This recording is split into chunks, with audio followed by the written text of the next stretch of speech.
আজ উত্তরবঙ্গ গেলেন মুখ্যমন্ত্রী মমতা বন্দ্যোপাধ্যায়। তিনি আজ বলেন, যারা দুর্যোগে আক্রান্ত তাদের অনেক ক্ষতি হয়েছে।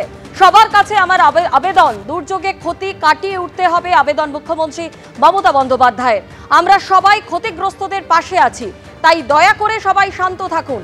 এই সময় কোনো অপ্রিয় ঘটনা কাম্য নয়, আবেদন মুখ্যমন্ত্রী।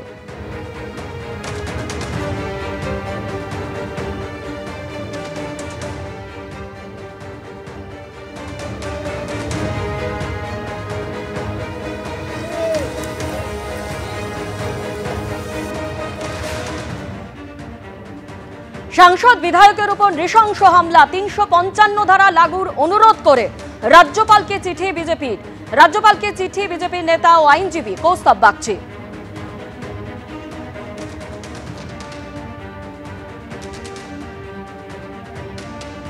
আমি স্পষ্টত বলছি, এই ঘটনা সম্পূর্ণভাবে বলে দিচ্ছে যে পশ্চিমবঙ্গের ভেঙে পড়া আইন শৃঙ্খলার যে চিত্র সেটা তুলে ধরছে। It is the duty of the union to protect the state in case of any internal exigency, internal emergency that squarely falls within the ambit of Article 355 of the Constitution of India. আমি রাজ্যপালকে বলেছি উনি দ্রুত ব্যবস্থা নিক, উনি report পাঠান রাষ্ট্রপতির কাছে, কেন্দ্রীয় স্বরাষ্ট্র মন্ত্রকের কাছে, এবং এই গুরুত্বটা উনি ব্যাখ্যা করুন এবং যত শীঘ্রই সম্ভব ওনার তরফ থেকে যা যা করণীয় করুন। এই রাজ্যে আর্টিকেল 355 এর ইম্পোজিশন অত্যন্ত প্রয়োজন। নাগরাকাটায় আক্রান্ত বিজেপির বিধায়ক এবং সাংসদ, এই নিয়ে কংগ্রেসের প্রাক্তন সাংসদ অধীর রঞ্জন চৌধুরী কি বলছেন শোনাব। যেমন বন্যা হলে বিপদে যারা পড়ে তাদের কোনো জাত, ধর্ম, বর্ণ, পার্টি থাকে না, তেমনই সাহায্য করার সময়ও জাত, ধর্ম, বর্ণ, পার্টি বিভাজন না করাটাই বিজ্ঞতার পরিচয়, না করাটাই উচিত বলে আমি মনে করি। এটা করার মধ্য দিয়ে আর কিছু না, আমরা সংকীর্ণতাকে প্রকাশ করতে পারি। এখন কথা হচ্ছে যে আমি নিজেও করব না, কাকে করতেও দিব না, এই যদি একটা সরকারি অ্যাটিটিউড হয় সেটা কখনো সমর্থনীয় নয়।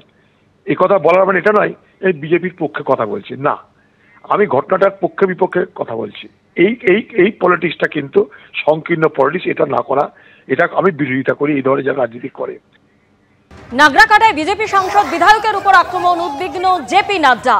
মালদা উত্তরের সাংসদ খগেন মুর্মুকে ফোন বিজেপির সর্বভারতীয় সভাপতির। আরো বিস্তারিত জানতে কথা বলবো নয়াদিল্লির প্রতিনিধি বিজেন্দ্র সিংহের সঙ্গে। বিজেন্দ্র, কি জানতে পারছো?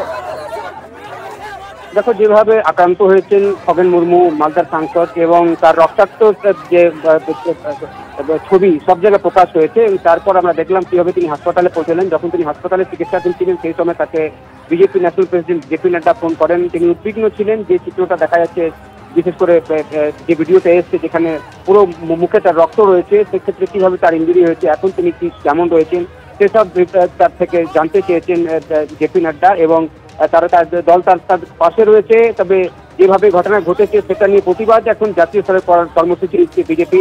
খুব সম্ভবত আগামীকাল তারা দেশের বিভিন্ন জায়গায় এসটি মোর্চা বিজেপির প্রতিবাদ করবে। যেভাবে একজন এসটি সাংসদের উপর আজকে হামলা হয়েছে সেটা বিজেপি সূত্র থেকে জানানো হয়েছে। তবে বিজেপির national president JP Nadda phone করেছিলেন খগেন মুর্মুকে, তার খোঁজ খবর নিয়েছেন। তিনি উদ্বিগ্ন, তার যে ছবি দেখা যাচ্ছে তার পুরো মুখের ওপর রক্ত ছিল, গায়ের রক্ত রয়েছে, সেই পরিস্থিতিতে তিনি হাসপাতালে পৌঁছন।